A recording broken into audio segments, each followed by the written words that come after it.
Assalamualaikum warahmatullahi wabarakatuh. Perkenalkan, nama saya Muhammad Nur Ismail dari kelompok 8. Adapun teman kelompok saya itu Wahyu Ningsih. Di sini saya akan menjelaskan terkait dengan materi auditing.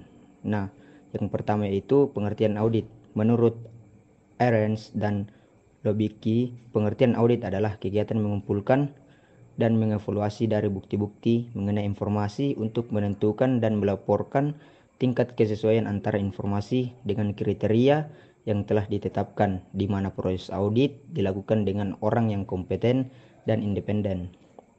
Yang kedua yaitu menurut Sawyer 2005, audit adalah sebuah penilaian yang sistematis dan objektif yang dilakukan auditor.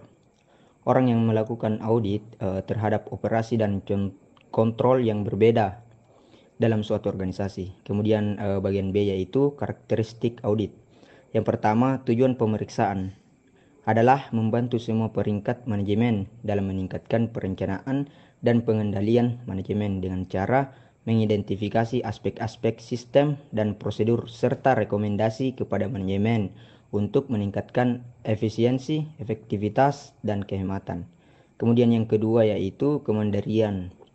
Agar bermanfaat, pemeriksaan manajemen dapat dicapai, maka pemeriksaan tersebut harus bersifat independen, bebas, atau mandiri.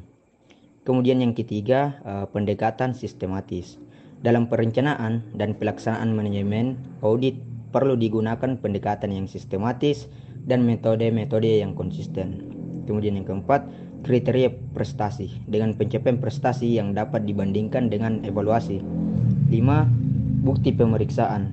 Auditor harus dapat merencanakan dan melaksanakan prosedur yang dirancang untuk memperoleh bukti yang cukup untuk mendukung temuan-temuan dan kesimpulan-kesimpulan serta rekomendasi yang dibuatnya. Yang keenam, pelaporan dan rekomendasi. Karakteristik yang membedakan antara manajemen audit dengan jenis audit lainnya adalah terletak pada laporan audit.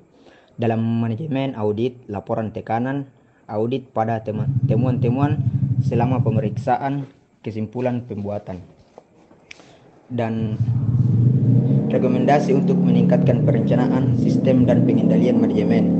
Kemudian bagian C yaitu tujuan audit.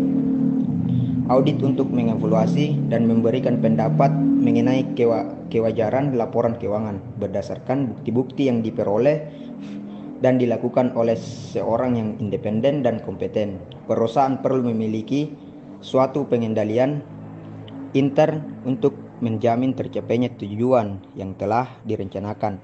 Ada 3 poin tujuan audit. Yang pertama yaitu audit terkait transaksi. Kemudian yang kedua, audit terkait saldo. Kemudian yang ketiga, audit terkait penyajian dan pengungkapan. Baik, mungkin hanya itu yang dapat saya sampaikan. Lebih dan kurangnya saya mohon maaf. Selanjutnya saya serahkan kepada teman kelompok saya. Terima kasih. Selanjutnya yaitu bagian D, jenis-jenis audit. Nah, jenis-jenis audit ini terbagi menjadi 4 bagian. Yang pertama yaitu audit keuangan. Audit keuangan adalah audit yang dilakukan pada laporan keuangan suatu entitas atau perusahaan ataupun organisasi.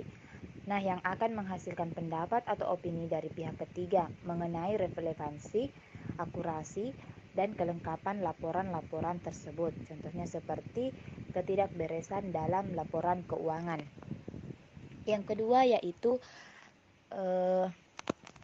audit operasional.